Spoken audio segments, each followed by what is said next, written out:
예, 지금부터 종합 토론 진행을 하도록 하겠습니다. 먼저 서울에서 혹은 연변에서 이렇게 오늘 우리 차문화 학술 심포지움을 위해서 참석해 주신 네 분 우리 전문가 선생님들께 다시 한번 더 감사를 드립니다. 오늘 여러분 시민들께서 들으셨던 바와 같이 한국 차 문화 내에서 이 다구라고 하는 차를 마실 때 사용하는 우리 도구 정도로 이렇게 표현할 수가 있을 텐데, 이 다구라고 하는 것이 고대부터 현대 이 지점까지 어떤 과정을 거치면서 발전했고 의미화되었는가라고 하는 것들을 살펴보는 그런 과정들을 겪었습니다. 사실은 제가 내년에 국제학술대회 두 번째 주제 중에 하나가 이제 바로 오늘 이 주제와 관련되어 있습니다. 소위 말하는 한중일 제다법이죠, 일종의.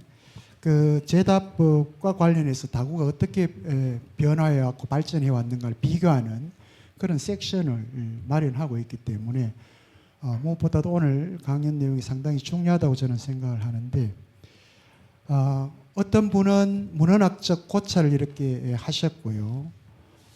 또 어떤 분들은 개인의 체험적인 부분들을 통해서 다시 이론적인 부분을 접목하는 그런 과정을 통해서 이제 말씀도 해주시고, 또 어떤 분은 역사적 맥락에서 이렇게 또 발표를 해주셨습니다.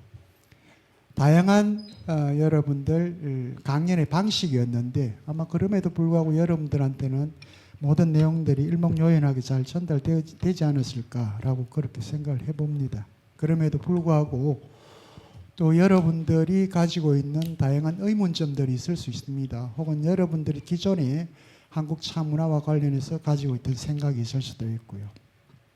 여전히 우리는 이 영역들이 학문적으로 체계화되거나 또 학문적으로 이렇게 통일성이 없는 그런 방식으로, 제가 아까 중구난방이라고 하는 그런 표현까지 썼습니다만, 서로 이제 주장이 다 다르고 또 생각이 다른 그런 게 지금 현재 한국 차문화의 현실입니다. 그렇기 때문에 이런 학술 심포지움에서만큼은 조금이라도 우리 한국 차문화와 관련해서 이 차문화를 좀 객관화시킬 수 있는 특정 학회라든지 연구소 입장에 따라서 이렇게 저렇게 달라지는 것이 아니고, 이것들을 전체적으로 통일시켜가면서 보편화하고 객관화할 수 있는 그런 작업들이 있었으면 좋겠고요. 그런 부분에서는 오늘 네 분 전문가 선생님들께서도 좀 긴밀하게 서로 소통을 했으면 좋겠다라고 하는 그런 생각을 미리 결론적으로 한번 말씀을 드려봅니다. 예, 그러면 지금부터 여러분들이 가지고 계신 다양한 질문들이 있겠습니다만, 이제 순서대로 이렇게 먼저 한번 오늘 발표자 선생님들께서 발표를 하셨습니다만, 다 하지 못했던 말씀이 있을 수도 있습니다. 전체적으로 다 함께 들으셨기 때문에 자기가 주장했던 그 발표 내용과 또 다른 분들이 발표했던 내용과 이렇게 연결시켜서 봤을 때 무엇이 보완되어야 될 부분이고 문제가 있는지 이런 것들을 한번 2분 정도 해서 요약을 해주시고, 그 다음 이제 플로에 계신 여러분들 질문을 받고 또 답변을 드리도록 그렇게 하겠습니다. 먼저 정영선 교수님, 오늘 이제 한국 고대 다예의 고찰이라고 하는 부분을 이렇게 말씀해 주셨는데, 사실은 지난번 저희 차문화 학술 심포지움에 오셔서 유사한 내용을 또 발표를 해 주셨습니다. 역사적 맥락에서. 그런데 이제 이 고대 주로 이제 통일신라에 초점이 맞춰져 있습니다만, 그때 당시 차문화라고 표현했을 때 다구라고 하는 것들이 어떤 방식으로 발전되었는가를 이제 여러분한테 전달하는 과정을 거쳤는데, 혹시 강연 내용 중에서 빠졌거나 보완되어야 될 부분이 있다고 생각하시면 한 2분 정도에서 말씀 안 하셔도 됩니다. 혹시 하실 필요가 있다고 생각되시면 첨언을 해주셔도 좋습니다. 정영선 선생님. 네. 예. 예, 따로 보완을 하시든 첨언을 하시든지 필요 없다고 생각하시면 안 하셔도 됩니다. 질문은 하고 질문을 받겠습니다만 질문이 없으시면 제가 아까 시간상 못했던 내용을 조금 말씀을 드려도 되겠는지요? 예. 원정령 차 독이죠. 독이 원정령 독이의 그 차나무라는 것은요. 제가 그 그림이 차나무라는 것은 그 영자는 확실하게 번영한다는 영자가 맞습니다. 그 제가 그 아마 사진 뒤에 다 나오죠. 그래서 그걸 밝혀낸 데 대해서 저는 상당히 기쁘게 생각합니다. 차나무가 그 약간 엇나가거든요. 자랄 때 잎이. 그리고 차나무 잎을 그런 식으로 그린 그림들이 덜어 있습니다. 그래서 그 참 저는 성과로 생각합니다. 아까 설명을 안 했기 때문에 말씀드립니다. 예, 그렇습니다.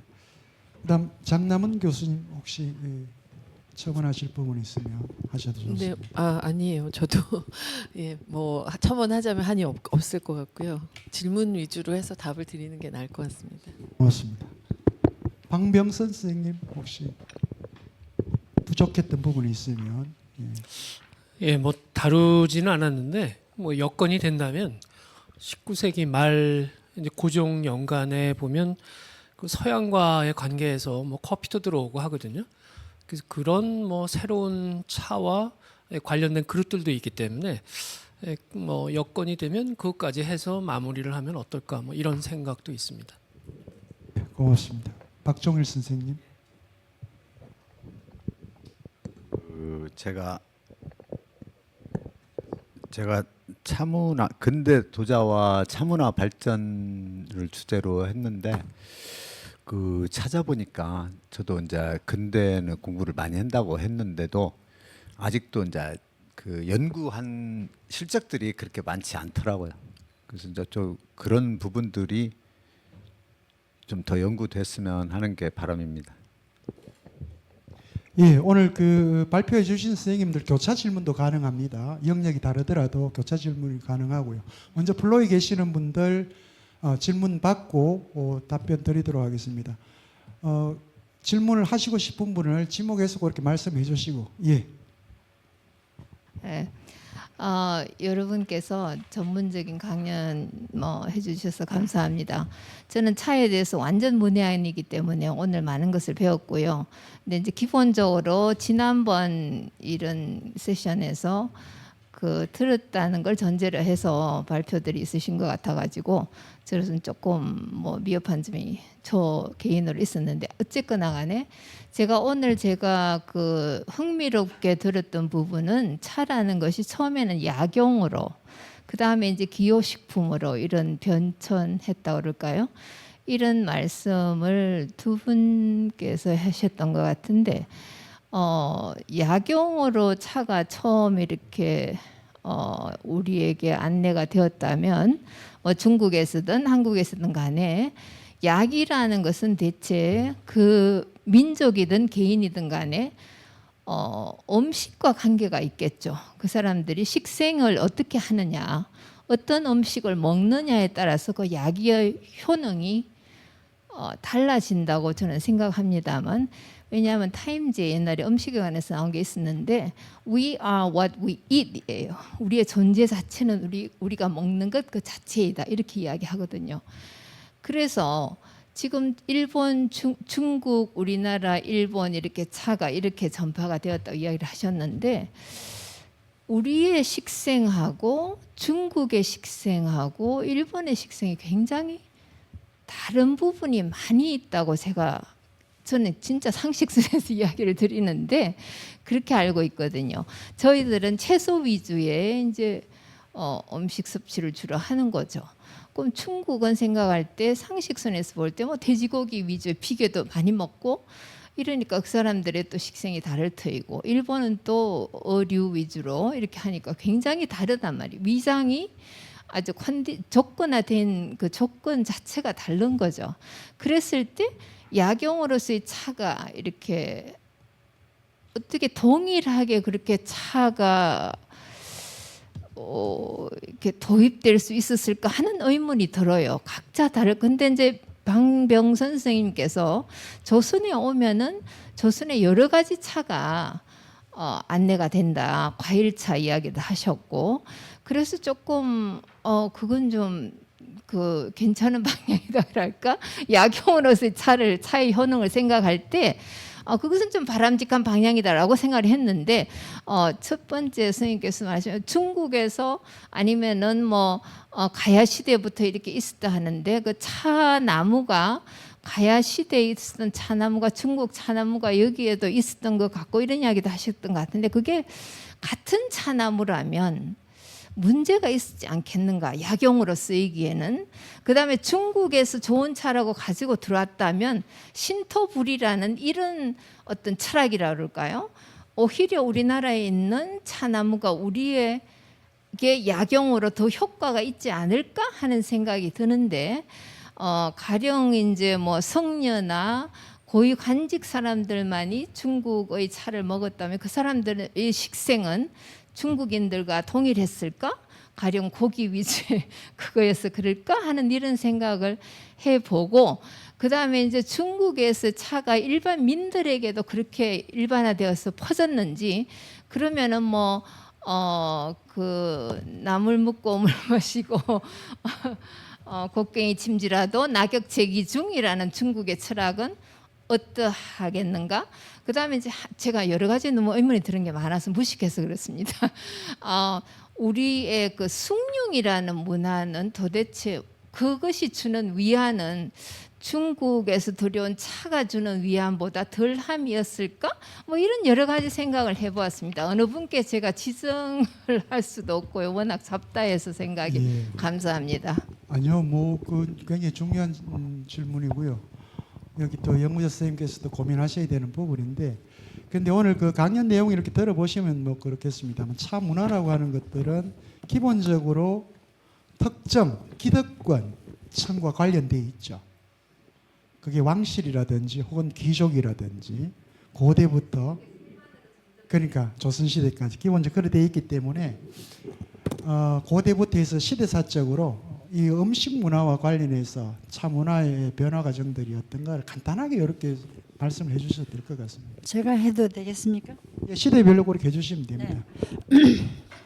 그 식문화에 관심이 많으신 분으로 짐작이 되는데요. 문화라는, 특히나 차 문화가 단독적으로 이렇게 수십 년간 쓰여올 때는, 문화가 될 때는요, 역사와 철학이 있어야 됩니다. 그냥 뭐 아무데나 그냥 문화라고 붙이는 게 아니라 어떤 그 긴 역사와 철학이 있다는 부분하고, 아까 왜 식생활이 다르고 하면은 그 효능도 다를 텐데 왜 그러느냐. 지금 과학이 얼마나 발달되어 있습니까? 차의 카페인하고 커피의 카페인하고 그 자체는 같습니다. 유효 성분만 다르고. 그런데 그 옛날에 카페인의 효능이 지금 여러분 한 이틀 사흘 차 안 마시고 커피 안 마시다가 한번 마셔보세요. 정신이 번쩍 들지 않습니까? 이 차의 약성이라는 게 제일 중요한 것은 뭐 대안인도 있고 많습니다만, 탄닌도 있고 많습니다만, 카페인입니다. 그 카페인이 그 옛날에 차를 마시면은 정신이 번쩍 들고 또 소화가 좀 잘 되는 것 같고 하는 그런 어떤, 그리고 머리가 아플 때 머리가 좀 안 아프다.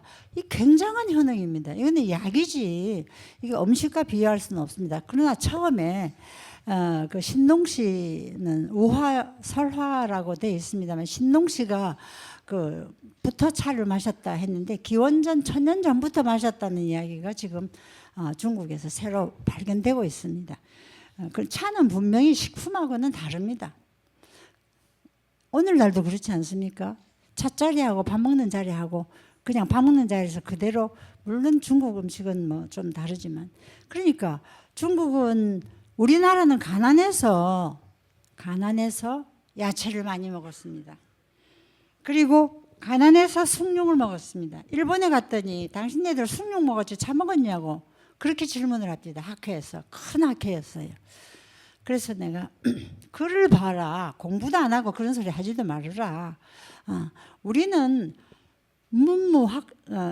학인들 문인들이 멋으로 글을 쓴 게 아니다. 차 한 잔 마시고 깨치고 차 한 잔 마시고 경전 공부하고 차 한 잔 마시고 숙녀들이 또 글도 한자도 공부해야 되고 그런 어떤 그 각성 효과를 가장 중요시했다 하는 그런 이야기를 했습니다.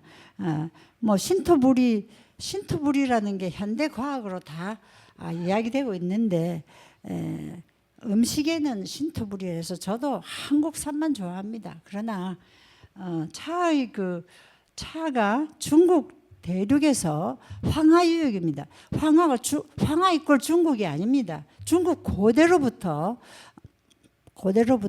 황하유역의 문명이 발생지입니다. 중국 유프라테스강, 티그리스강 이런 여러 5대 문명 발상지가 있지 않습니까? 그 문명 발상지와 마찬가지로 황하유역에서 문명이 발상해서 그게 점차 동전된 겁니다.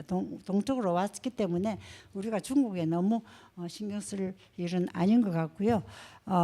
그 숭늉 문화에 대해서 혹시 또 저는 숭늉도 좋아합니다. 이제 끝낼게. 답변하시려고 하지 마시고요. 네. 그냥 그 통일 신라 시대 때 네. 차 문화에서 차는 약용으로 사용됐습니까? 아니면 기호식품으로 사용됐습니까? 우리가 기호식품 대용차가 제일 먼저 문헌에 나타나는 게 고려 말 2세기에서부터 나타납니다. 그때부터 약용이라는 것을 끌어들이기 시작합니다. 목은 2세기 글에서 처음 나타납니다.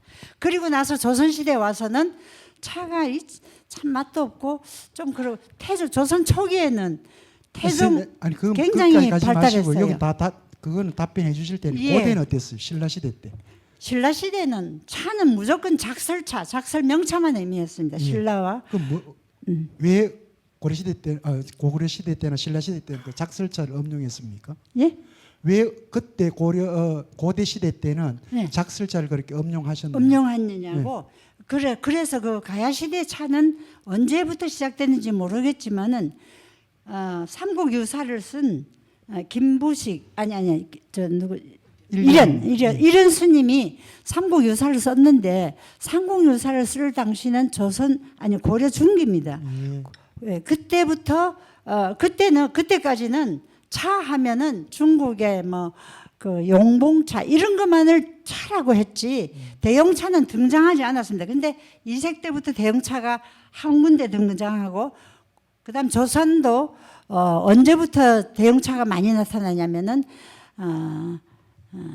조선 후기입니다. 조선 전기에는 선생님, 고맙습니다. 차를 그만하겠습니다. 고대에서는 약용이라든지 기호식품으로 표현되지 않았습니다. 그다음 고려 가겠습니다. 고려 시대 때는 어땠나요? 방금 이제 선생님. 네, 고려에도 아까 말씀드린 것처럼 분명히 그 관청 중에 약과 관련된 부서에서 차를 다루는 걸로 나타나 있고 승려들의 특히 선승들이 많이 음용했던 것으로 뭐 시라든가 이런 데 기록들로 나오기도 하고 그래서 말씀대로 그 특히 각성의 효과가 있는 이런 측면들이 그냥 약으로 인식되고 그래서 많이 활용되지 않았나 이렇게 여겨지고요. 그 차를 지금처럼 그냥 이제 맑게 차만 마신다기보다는 그 중국도 그렇고 아마 고려도 그러하지 않았을까 싶은데 중국 기록에는 보면 뭐 소금도 넣고 여러 가지 첨가물들이 있어요. 그래서 뭐 계피도 정확히 제가 한 몇몇 가지 뭐 첨가물들이 이렇게 기록들에 보면 나와서 지금 우리가 커피를 뭐 크림도 넣고 우유도 넣고 하는 것처럼 다양한 방식으로 음용을 했기 때문에 그런 음식 내지는 이제 각지의 그런 생활 문화하고는 그런 방식으로 이렇게 결합해 나가지 않았나 뭐 그렇게 생각합니다. 중요한 건 아까 과일차라고 그랬는데 과일차는 나는 약용차나 어떤 그런 거는 일성록에 굉장히 많이 나타납니다. 차의 종류가 실록에도 가끔 나타나고 그런데 과일차는 뭐 사과차인지 무슨 차인지 혹시 아시면은 과일차는 저는 좀 생소합니다. 조선 시대 때는 다양한 형태의 차들이 등장했다고 했기 때문에 다양한데 약차지요. 약차거나 또는 맛있는 인상차는 굉장히 많이 나옵니다. 그거는 우리 방 교수님께서 답변해 주시겠습니다. 조선 시대 때는 어땠나요? 문헌에 뭐 과일차는 다 등장하고요. 그리고 그다음에 또 제가 뭐 미리 다 말씀드렸기 때문에 조선 시대에는 뭐 별로 그렇게 걱정 안 하셔도 될 것 같습니다. 예. 근현대에는 뭐 어떻게 표현할 수 있겠습니까? 지금 사실 우리 질문자의 관점은 현대적 관점입니다. 우리는 이미 과학적으로 이미 다 이해를 하고 있고요. 그 관점에서 고대를 들여다보려고 하고 고려 시대를 들여다보려고 하고 신라 시대를 뭐 조선 시대를 들여다보려고 하고 이제 이게 문제가 되는 건데 우리는 항상 지금 시대 맥락에서 이제 들여다보기 때문에 그 시점으로 들어가서 생각을 할 수밖에 없고 상상할 수밖에 없는데 지금 고려 시대 때부터는 일정 정도 문헌 작업을 통해서 이렇게 객관화할 수 있는 근거들이 이제 마련되어 있지만 우리 고대가 지금 가장 심각한 문제입니다. 사실은 우리 선생님께서는 신라와 가야 여기 이제 말씀을 다 이렇게 해주시는데 그 문헌들은 또 전부 고려 시대 때의 문헌을 이제 중심으로 하고 있고 아니면 당나라 이제 이런 문헌을 가지고 이제 하기 때문에 객관화하는 작업들이 사실은 쉽지 않습니다. 그러니까 추정컨대라고 하는 그럴 수 있다, 있을 수 있다 이제 이런 표현들이 많아질 수 있습니다. 이거는 지금 여기 계시는 선생님들께서 앞으로 이제 계속 학술적 연구 작업을 통해서 그리고 뭐 정연성 교수님께서 그렇게 많이 또 해오셨기 때문에 앞으로 진행해야 될 그런 작업이다 정도로 하고 다른 질문을 받고 답변을 드리도록 그렇게 하겠습니다. 예, 또 다른 질문 받겠습니다. 예, 선생님. 네, 안녕하십니까. 저는 수성구에서 온 윤주용이라고 합니다. 강의를 잘 들었습니다. 제가 좀 교수님들께서 강의하신 부분을 정리를 해보면 고대, 고려, 조선, 근대 이렇게 연대별로다가 이렇게 한글로 제가 이해를 합니다. 저는 지금 현재 상황에 그 당시에 그 차나 모든 것은 하나의 재래라든가 뭐든가 그 시대에 맞는 방편으로 썼다고 저는 생각을 합니다. 근데 요즘같이 이 인터넷 세상 세계가 다 실시간으로 다 아는 이 시대에 지식이 충만하고 모든 국민들이 참 지식이 충만할 때 그때 지금까지 말씀하신 거는 어느 특정 층의 그 차를 마셨다고 저는 생각을 하는데 지금 이 모든 대중이 다 차를 마시고 이렇게 하는데 그런 부분에 대해서는 좀 어떤 의견을 가지고 계신지 저는 저 개인적으로는 제가 차를 이렇게 차 마시는 자리에 가보면은 차는 벗이 있어야 된다고 저는 생각을 합니다. 뭔가 소통하고 서로 공유하고 이런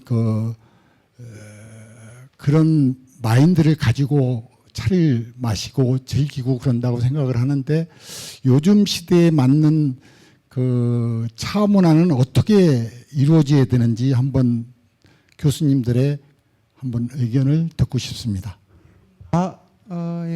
예, 누가 하셔도 상관없이 한번 뭐 보니까 다 뭐 공통된 부분이 차 문화니까 예.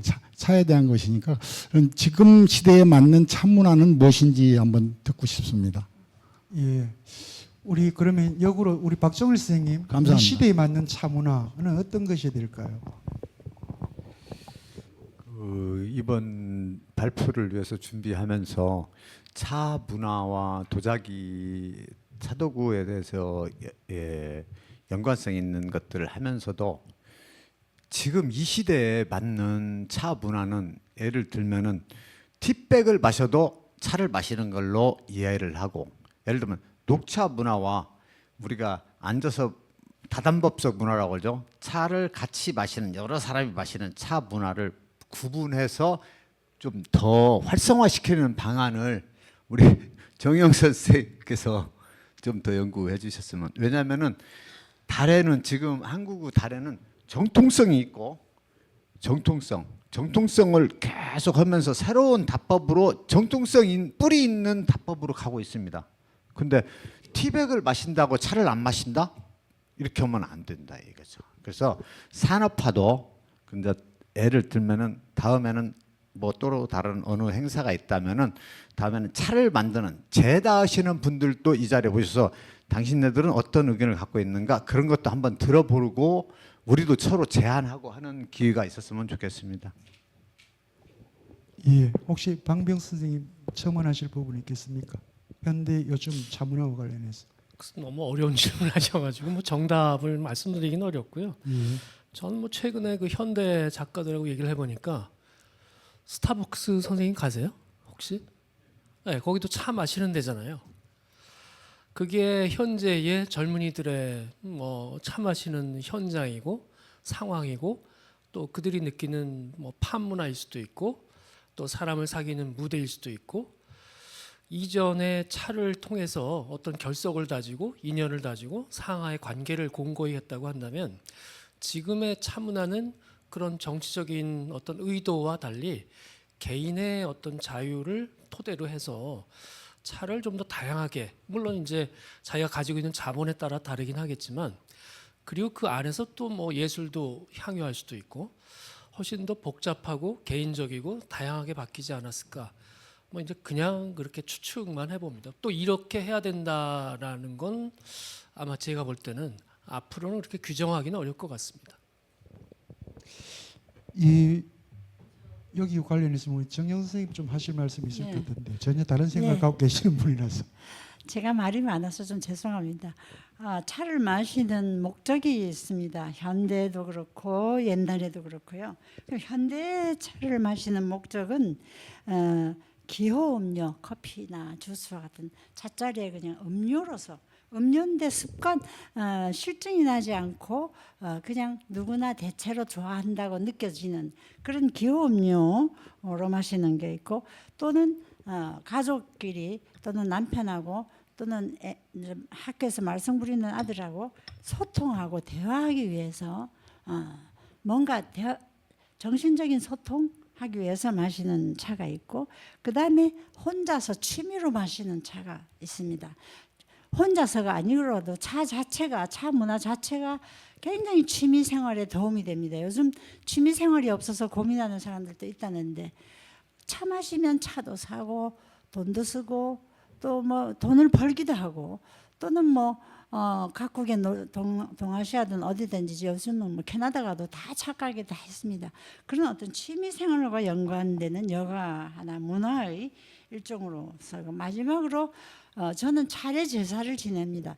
차를 요새 제사가 없어지는데 저는 급할 때는 차 한 잔 올리고 과자 조금 떡 종류 조금 올리고 해서 죄송합니다. 제가 몸이 아파서 차만 올렸습니다 하고 제사의식도 지금까지 진행되고 있습니다. 특히 사찰 같은 데서는 물론 복식을 좀 화려하게 하지만은 그런 의식으로서 의식을 행하고 나면 뭔가 하늘과 땅에 뭔가 했다는 뿌듯함이 있지 않습니까? 그런 여러 가지 목적이 현대에도 있고 미래에도 우리 차 문화는 없어지지 않습니다. 그 중에서 또 중요한 거 하나가 빠진 게 뭐냐면은 명상에서 자기를 돌아보는 차, 명상차라는 거예요.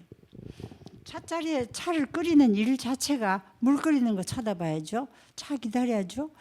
그 다음에 건져서 먹든지 뭐 티백을 먹든지 티백을 먹을 때도 기다립니다. 물 붓고 물이 뜨거운가 찬가 생각해가면서 거기에 집중하는 것 자체가 명상입니다. 그러니까 명상차 이런 한 5가지의 중요한 기능이 있기 때문에 미래에도 자기를 돌아보는 차이기도 하지만 또 뭔가 깨우치고 싶다. 옛날에 유학자나 큰 스님이나 다 보면 차 마신 기록이 서산대사, 사명대사 다 차를 마신 기록을 남깁니다. 왜냐하면 기록을 남길 때는 후대를 위해서 남기는데 차는 중요하다. 인간에게 중요하고 삶에 중요하다 하는 그런 내용이기 때문에 차는 현대에도 자기가 노력한 만큼 대가를 줍니다. 차는. 그래서 필요하다. 미래에도 한국 다도는 세계적이라고 저는 감히 말씀을 드릴 수 있습니다. 왜냐하면 차짜리 명상이 우리나라처럼 기록으로 많이 남아있는 유산이 다른 나라에는 없습니다.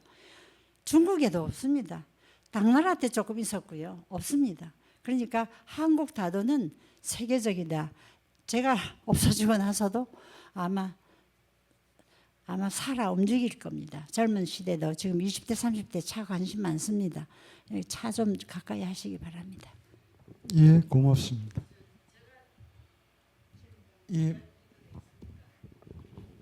예, 질문하십시오. 질문이 아니고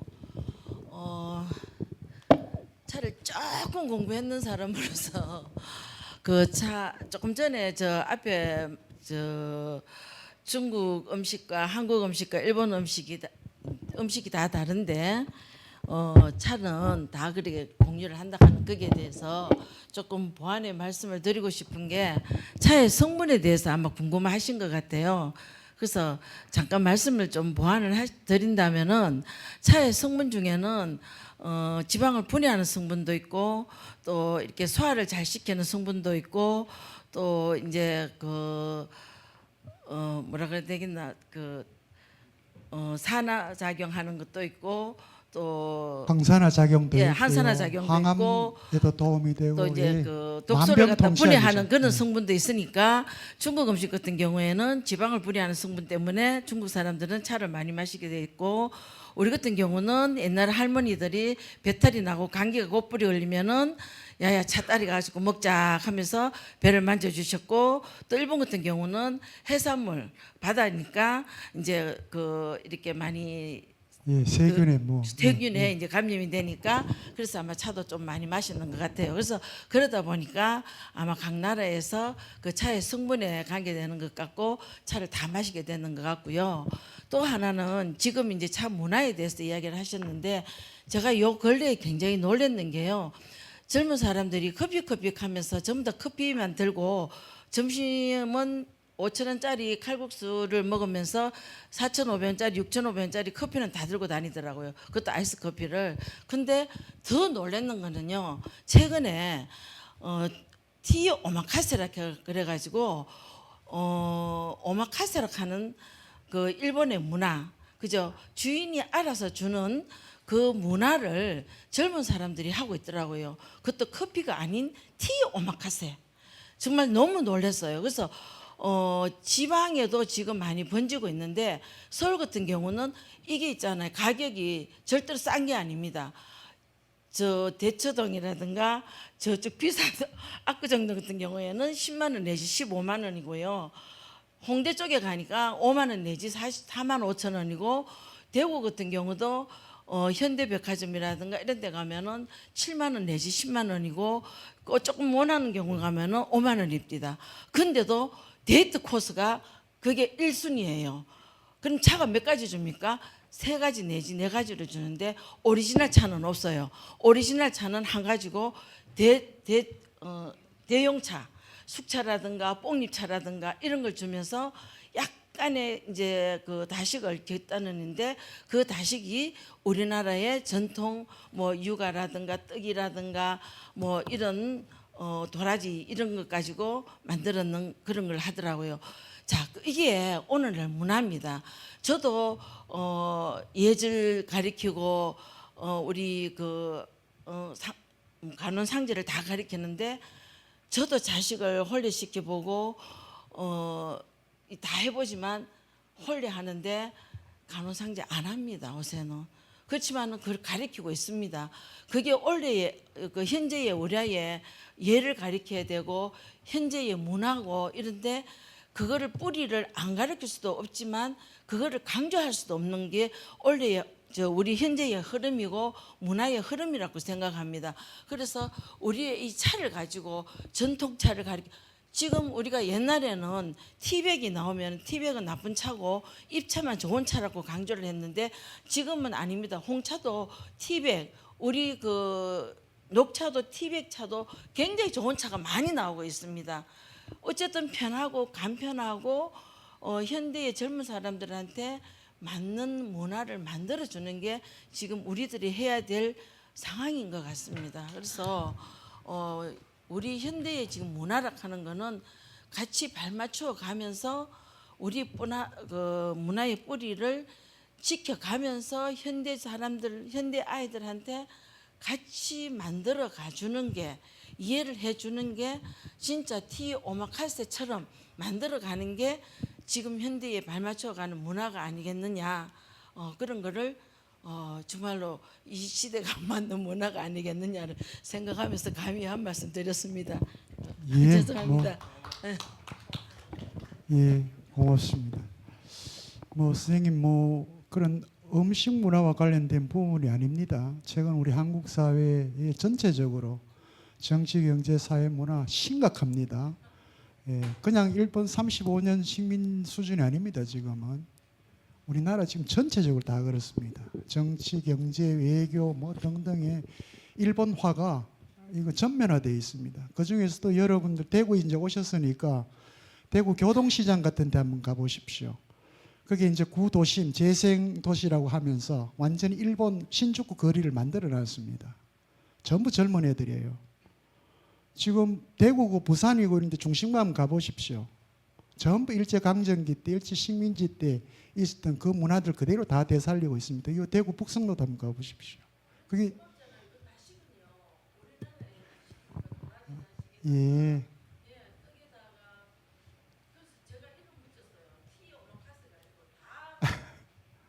예, 알겠습니다.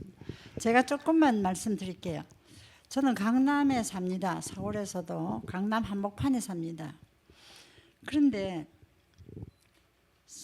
바뀌는 걸 세상이 어떻게 움직이고 젊은이들이 어떻게 생각하는가를 제가 상당히 유심히 봅니다. 현대에도 옛날과 같은 품격을 요구하는 시대가 이제 옵니다. 양반 문화라 할까요?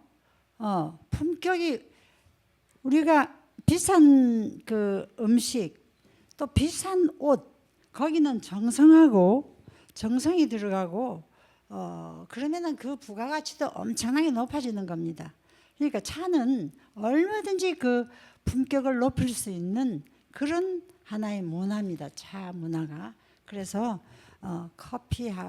커피도 좋죠. 우리가 뭐 지나가다가 뭐 먹는 오렌지 주스도 한 잔이면 너무 고맙죠. 그런데 이 품격을 요구하는 시대가 왔다는 것을 여러분에게 좀 차를 좋아하는 사람들한테 알리고 싶고, 이 품격은 전 세계가 지금 명상 문화가 왜 지금 뜨고 있으니까 명상 차가 없는 명상 그 자체만으로도 뭔가 있다 하고서 지금 책도 많이 나오고 명상으로 새로운 아이디어 이런 걸 얻어서 성공한 사례들도 나오고 있습니다. 그러니까 우리가 품격의 부가가치도 따르고, 그러니까 좀 미래를 생각해서 전통을 좀 굳건하게, 대구 사람들 저기 안동 사람들은 그 주체성이 있지 않습니까? 주체성을 지니고서 좀 힘을 가집시다. 네. 예, 또 다른 질문 받겠습니다. 예, 뒤쪽에 계시는 선생님. 예, 우리 저기 박 교수님한테 하나 여쭤보겠습니다. 그 아까 저 사회자분이 소개할 때 부안 그 청자 박물관 얘기인데, 부안도 청자 박물관이 있습니까? 저는 강진 그쪽에 그 대구 가는데 그거 한번 바람 쐬러 가봤거든, 대구면에요. 그래서 거기도 좀 설명해 주십시오. 강진군 사실 장남원 교수님이 더 잘하시는데 두 분이 사학자시는 분.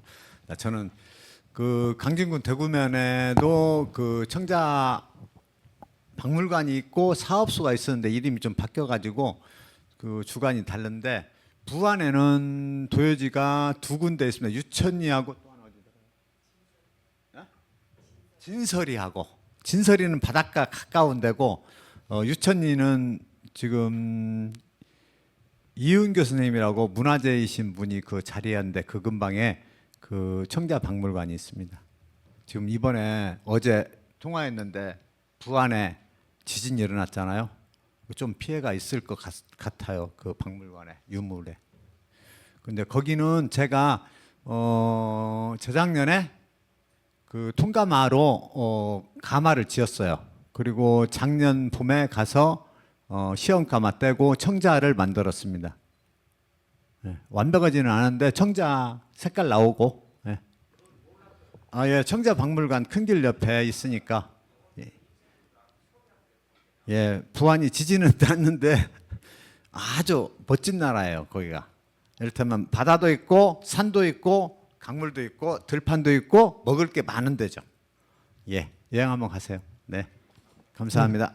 고맙습니다. 또 다른 질문 받겠습니다. 허정명 선생님, 더 궁금한 게 더 있으시네, 그죠? 예.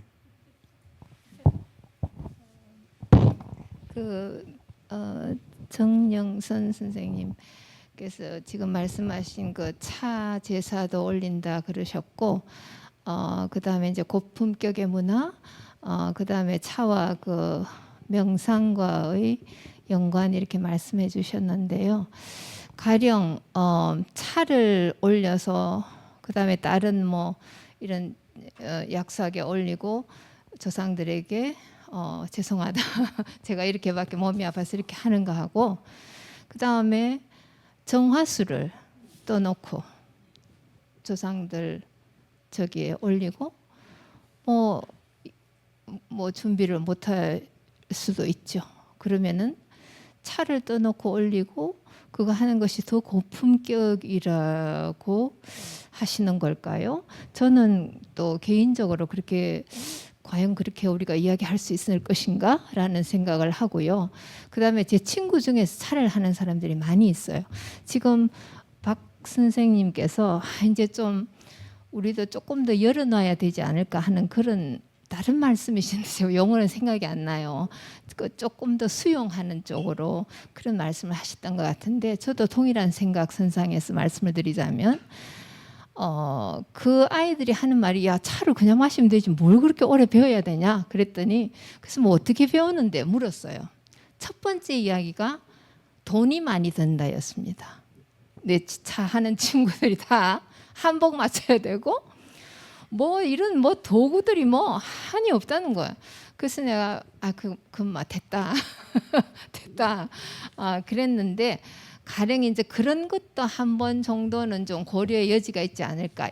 결국은 일반 대중들이 결국 명상과 관련이 있다면, 사회를 변화시킬 수 있다면 대중들에게 전파될 때에 오히려 그게 좀 선순환의 역할이 있지 않을까. 근데 우리는 차 하는 사람이고 나 달에 정말 잘 알아. 그러면서 너 다 하나도 모르지. 이러면서 굉장히 배타적으로 그런다면 점점 더 이 차 하는 차 다래를 아시는 분과 다래조차 모르는 사람들 사이에 갭은 더 커지지 않을까. 그러면서 점점점 그 문화 자체가 사장되지 않을까 하는 생각이 저는 합니다만은 뭐 이상입니다. 아이고, 질문을 아주 잘 하시네요. 자, 저도 차를 먹는데 자연산 차 비싸고 맛있습니다. 산속에서 나는 차. 그리고 그 미묘한 차이를 이제 자꾸만 마시다 보니까 알게 됐어요. 그러다가 이제 그냥 막 재배한 차 먹으면은 먹을 수가 없어요. 입이 그새 고급화가 돼가지고. 그러니 이 차도 비싸죠. 그럼 닭이도 장작가마에서 구운 닭이는 손에 착 붙어요.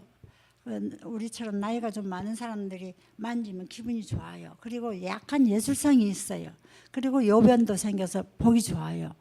그러니까 닭이도 또 장작가마 하려면 장작 떼야 되니까 얼마나 돈이 많이 들고 많이 부셔지고 이러니까 어렵죠. 그다음에 한복 입는 거요. 좀 분위기에 어울리게 뭐 치마라도 입으려고 치면은 뭐 한복 비싼 거, 한복 요새 너무 비쌉니다. 완전 바가지입니다. 근데 그냥 점잖 편히 앉는 거. 그리고 이런 책상 위에서 하는 다도가 아까 고구려 고분벽화 봤죠. 다도는 땅바닥에서만 하는 거 아닙니다. 그건 일본에서 온 겁니다. 우리도 물론 중간 가난하니까 방에서 자고 먹고 자고, 방 하나가 식당도 되고 침대도 되고 뭐 다 되죠. 놀이터도 되고 그랬어요. 지금 우리는 선진국입니다. 반드시 바뀔 것이고 앞으로 5년만 있으면 문화적 양상도 인식도 좀 달라지리라고 생각합니다. 지금은 과도기고 혼동기인 것 같습니다. 그래서 뭐 문화도 이게 내 건지 뭐 아무르면 어떠냐, 돈 좀 벌면 되지 뭔 상관이냐, 길을 가다가도 그럽니다. 그런데 생각 있는 사람들은 좀 달라요. 그런 사람들이 리더가 돼서 사회를 조금씩 자기 가정부터 조금 변화시키고 그렇게 하면은 잘 될 걸로 저는 생각합니다. 그래서 대중화하려면 이게 돈이 너무 많이 든다. 품격이 높은 게 뭐 대단하냐. 그런 이야기인데요. 정화수 옛날에는요. 헌다개가만 있은 게 아니라 헌수개가 있어요. 정화수는 참 훌륭하고 인류가 제일 먼저 강 주변에서 문화를 일으켰잖아요. 그럼 깨끗한 강물을 갖다 떠서 조상이나 또는 신에게 바치는 거 그게 제사예요. 물만 올려도 상관없습니다. 정화수 바치고 헌수개가 있습니다. 헌수개 불경 보면은 헌수개, 헌다개 다 있습니다. 정화수 바쳐도 괜찮고 그다음에 저기 불전에 올리는 정수병도 있죠. 그렇기 때문에 괜찮고요. 그러나 우리가 좀 대중에게 좀 차가 좀 가까이 가려면 어떻게 하면 좋겠느냐. 맛도 없다. 이런 문제를 누구나 차를 사랑하는 사람들은 다 고민을 합니다. 그래서 물도 마시는데 차를 좀 얇게 해서 먹으면 맛 없지 않아요. 그냥 괜찮아요. 물도 맛있습니다. 뜨거운 물 그냥 먹으면. 그러니까 차를 많이 넣지 말고 값싼 차를 조금 적게 넣는다든지 또는 차를 부스러뜨리세요. 제가 여기 지금 남아 있는 분한테 참 하나의 선물이라면 선물입니다. 팁이라면 팁입니다. 차를 이렇게 아까 그 박 교수님이 주먹이 들어가는 그릇이라고 이야기하셨죠. 주먹이 들어갈 만한 그릇에다가 가루차를 넣고 홍차처럼 저는 그 부수는 막자가 있습니다. 부숴서 먹으면 차가 참 맛있습니다. 깨를 금방 부셔서 먹는 것처럼 차를 금방 부셔서 그렇게 해서 먹으면 참 맛있습니다. 맛이 없는 차도 그렇게 마시고 닭이는 기분 문제입니다. 그냥 파는 거 사가지고 물에 끓여가지고 좀 한두 번 끓여가지고 인식의 문제니까 닭이는 그냥 써도 됩니다. 그리고 요즘 얼마나 건지게 좋습니까? 뭐 10,000원 이하면 사지 않아요? 그러면 그 컵에다가 머그잔에다가 그걸 담급니다. 건지개를. 그래서 차 넣고 건져 먹으면 됩니다. 그러면 돈이 안 들잖아요. 그러니까 그런 방법을 쓸 수 있는데 그런 책들이나 아주 그런 게 없죠. 그냥 건져서 먹으면 되죠. 머그잔에다가 아주 그러니까 부셔서 차를 너무 많이 넣지 말고 머그잔에 그 폭 들어가는 뚜껑 있는 게 있죠. 거름망 아까 막자라고 말씀하셨죠. 막자를 넣어서 건져 먹으면 됩니다. 생각 문제죠. 맹물도 먹는데 왜 그 맛이 나쁘겠습니까? 여러분들 마음 먹기 달려 있습니다. 게을러서 그랬습니다. 차 끓이는 게 게을거든요. 하기 싫거든요. 그러니까 그런 거예요. 자기 자신과 주변을 위해서 한번 해보자 하고 그렇게 매일 먹으니까 참 괜찮더라고요. 그래서 여러분들 실험해 보시기 바랍니다. 허정민 선생님 해보세요.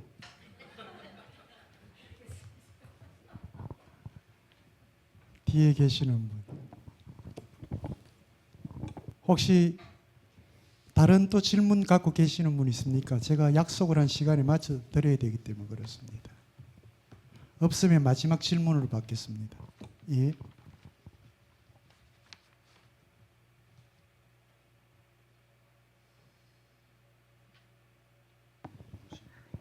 네, 교수님 오늘 네 분 강의 참 잘 들었습니다. 저는 오래전에 중국 여행을 간 적이 있는데 거기 중국의 경우에는 차가 일상생활 속에 스며들어 있잖아요. 그래서 뭐 페트병 같은 데서도 차입사기 몇 개 넣어가지고 갖고 다니고 뭐 식당에 가면 기본적으로 마지막에 꼭 차가 나오고 그런 걸 보면 그 차가 일상생활화가 되어 있다 이런 생각을 했고요. 또 일본 같은 경우에는 이제 영화 같은 걸 보면 일본의 다도에 대해서 그 영화로 일본인들이 그런 걸 많이 잘 하잖아요. 그래서 그 다도 그 일본인들의 그 일본 사람들의 그 다도를 보면 그런 어떤 정신 문화로 그 차를 발전시킨 것 같고, 그런 측면에서 볼 때 우리나라는 차도 일찍 들어왔고 또 차 도구도 잘 만들었는데, 지금 현재 이제 우리나라는 우리 차 문화가 어떤가 이런 생각을 저는 한 번씩 해봅니다. 그리고 저도 이제 예전에, 지금은 아닌데 그 차를 좀 마셨거든요. 차를 배우지는 않았고 집에서 그냥 제가 차를 이제 내려서 마셨는데, 그 아까 그 장영선 교수님 말씀처럼 음료 대용으로 그렇게 이제 차를 마시고, 또 이제 가족들이랑 이렇게 지인들이랑 마실 적에는 이제 차로 마시기도 하고 했는데, 어느 순간부터 이제 커피를 먹으면서 이제 뭐 드립 커피라든지 이 커피를 먹게 되니까 자동으로 그냥 이 차를 차가 자연스럽게 그냥 차를 안 마시게 됐어요. 그래서 지금은 차를 거의 마시지 않고 그냥 대용차 정도 마시고 있는데, 저는 이제 음료가 사실 그 뭐 이제 스타벅스 문화 같은 거를 저는 개인적으로 좀 그렇게 그 잘 이용하고 하지 않기 때문에, 저는 스타벅스를 이렇게 지인이랑 가더라도 저는 커피는 절대 안 마시거든요. 스타벅스에서는 저는, 왜냐하면 그 너무 커피가 강해서요. 그래서 이제 다른 거를 뭘 마시나 이렇게 하면 메뉴가 고르기가 상당히 조금 힘들더라고요. 그래서 차라리 개인 찻집은 괜찮은데 커피를 마실 수가 있는데, 그래서 저도 한 번씩 요즘은 선생님, 질문으로 들어가 주십시오. 예, 차를 좀 마셔봐야 되겠다 생각을 하는데, 우리나라의 경우에는 이 차가 뭐라 그럴까, 좀 진입 장벽이 높다고 해야 될까? 예나 지금이나 차는 이게 좀 특수한 그 소수층에서만 향유를 하는 그런 상태인 것 같은 게 좀 문제가 아닌가, 저는 그런 생각을 하거든요. 그래서 이제 특히나 이 요즘 MZ 세대 같은 경우에는 차에 대해서 아까 뭐 티 오마카세 말씀도 하셨지만 차에 별로 관심을 안 두고 차에 대해서 그다지 그걸 안 하는 것 같은데, 이렇게 간다면 우리가 차 문화가 어떤 식으로 계속 우리나라의 차 문화가 유지될 수 있을까, 저는 그게 상당히 좀 궁금하고, 그런 대안이 있을 수 있을까, 그런 생각을 해봅니다. 예. 그리고 아까 한 가지만 더, 그 방병선 교수님께서 조선 시대의 그 과일차에 대해서 말씀해 주셨는데요. 조선 시대의 과일차를 주로 어떤 식으로 해서 마셨는지 그게 좀 궁금하고요. 예, 이상입니다. 예. 첫 번째 질문은 어떤 분한테 하시는 겁니까? 세 분한테 다 하시는 거예요? 아니면 네 분한테 다 하시는 겁니까? 다 해당되는 것이니까. 예. 혹시 제가 대답하겠습니다. 그 선생님 너무 많이 하겠습니다. 하셨습니다. 네? 그리고 선생님 너무 많이 하셨고요. 선생님 답변은 지금 거의 다 똑같아가지고. 똑같지 않습니다. 예. 그렇게 그럼 다른 분이 하세요. 혹시 우리 정영선 선생님 혹은 우리 방병선 선생님. 저는 그냥 과일차만 말씀드리면, 그냥 요즘 마시는 과일차하고 거의 같습니다. 그냥 머루차도 있고, 뭐 그리고 저희가 주로 주문하는 차, 혹시 드시는 과일차 있으시잖아요. 그게 사과가 될 수 있고, 뭐가 머루 뭐 이런 식의 차들은 뭐 기록에 다 등장하기 때문에 실제로 뭐 우리가 차나무의 잎과 관련된 차 이외에도 다양하게 즐겼던 걸로 생각이 됩니다. 물론 이제 상황에 따라서 좀 다르긴 합니다만, 제가 차를 구체적으로 어떻게 만들어서 어떻게 먹는지는 잘 모르겠고요. 아마 뭐 요즘이랑 크게 다르지는 않을 것 같습니다. 그리고 질문하신 거를 굳이 제가 답변을, 저는 그러니까 뭐 대학에서 여기 장남훈 선생님도 마찬가지지만 학생들한테 한국의 뭐 정말 고대부터 조선시대까지의 미술을 가르치다 보면, 미술의 역사를 가르치다 보면, 야, 이거 오늘날 우리가 이렇게 갑자기 바뀌어도 될까? 뭐 가끔 그런 생각을 할 때도 있습니다. 그런데 그 지나간 뭐 몇천 년의 역사를 보면 매번 걱정을 안 했던 시기는 없었을 것 같고요. 그래서 그걸 현재로 유출을 하자면, 질문하신 선생님이 그렇게 걱정 안 하셔도 또 우리 다음 세대는 다음 세대대로 자신들의 차 문화를 잘 이끌어 갈 거기 때문에 저는 단지 그거를 왜곡을 시키거나 진실이 아닌 것을 마치 진실인 것처럼 사용화하거나 그거는 배제를 해야 될 것 같고요. 그다음에 오늘날 이 젊은이들이 향유하는 어떤 새로운 변화에 대해서 뭐 그게 잘못된 건 아니거든요. 바뀐 거지. 그건 또 그것대로 흘러가리라라고 생각을 하시면 더 속이 편하지 않을까 뭐 이런 생각이 듭니다. 예. 제가 대용차에 대해서 조금만 예. 일부만 이야기하겠습니다. 저는 차를 마시고 나서 녹차를 마시고 나서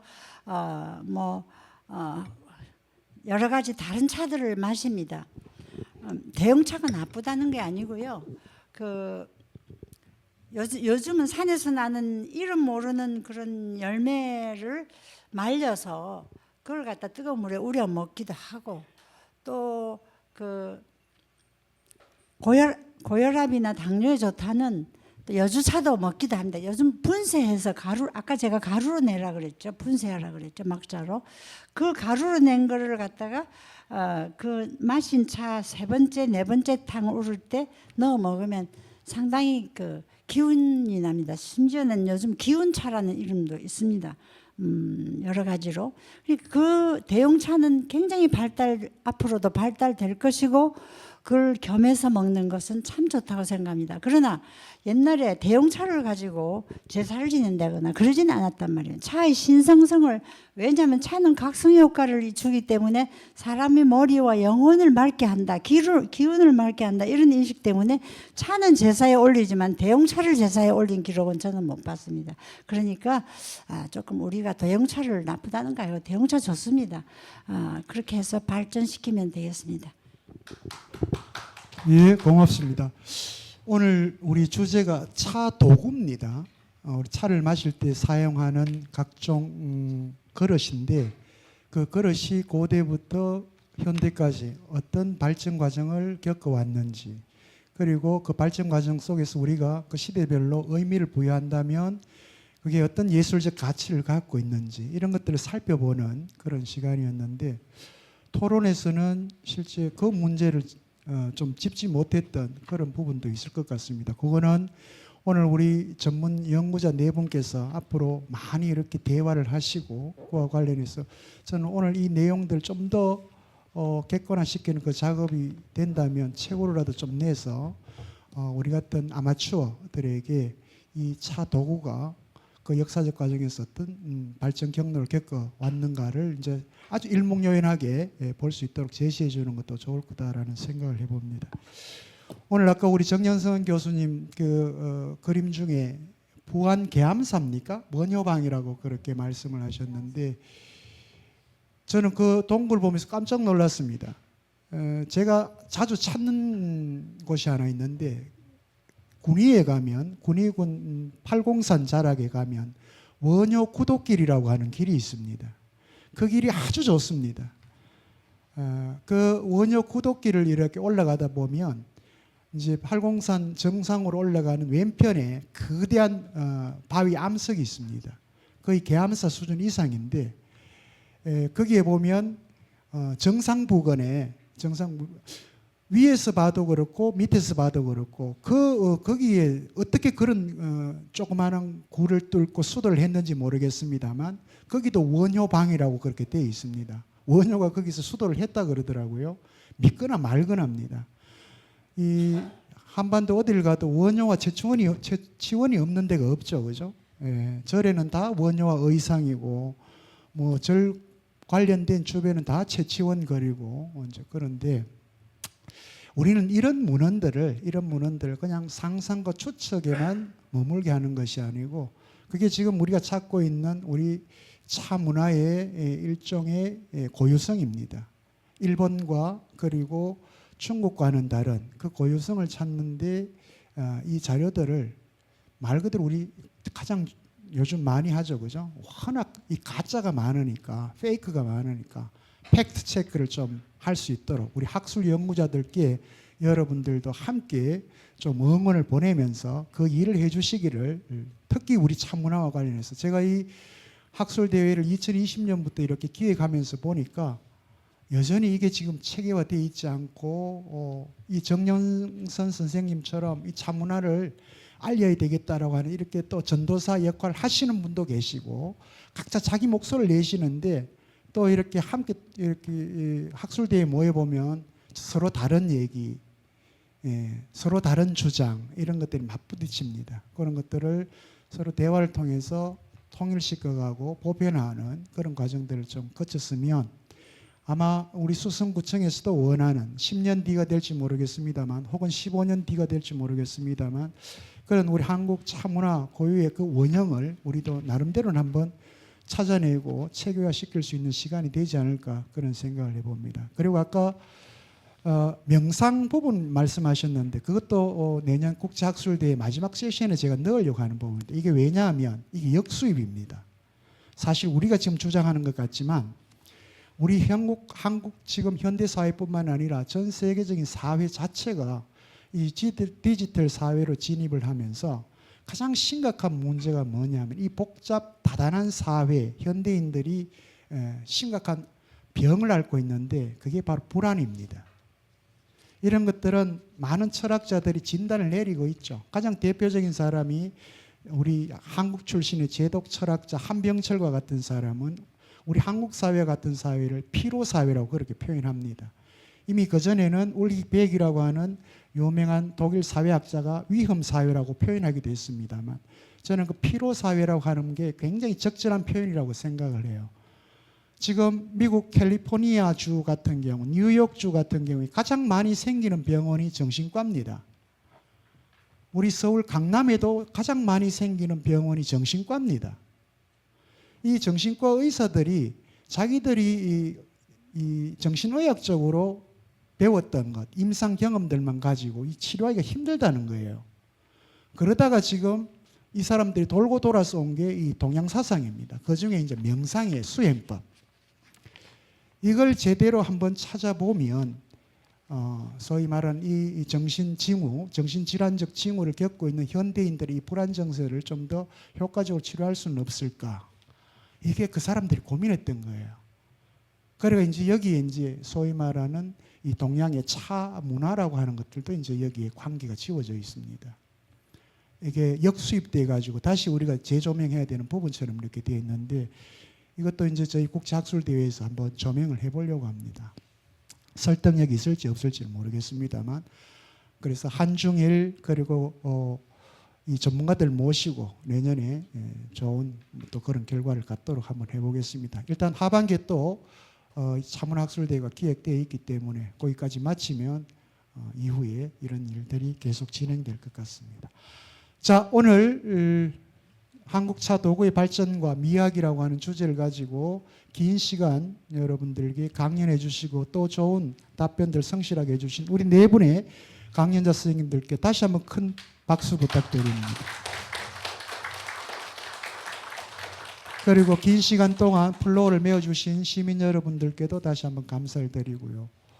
이번 여름은 다른 어떤 여름보다도 혹독하게 더울 것 같다고 그러네요. 그죠? 엘니노 현상이고 이거는 뭐 전 세계가 겪고 있는 기후 변화의 한 현상이기도 합니다만 늘 건강 유념하시고요. 건강 유념하시고 이제 찬바람이 살살 부는 9월이 되면 다시 목요철학 인문 포럼 하반기가 또 시작이 됩니다.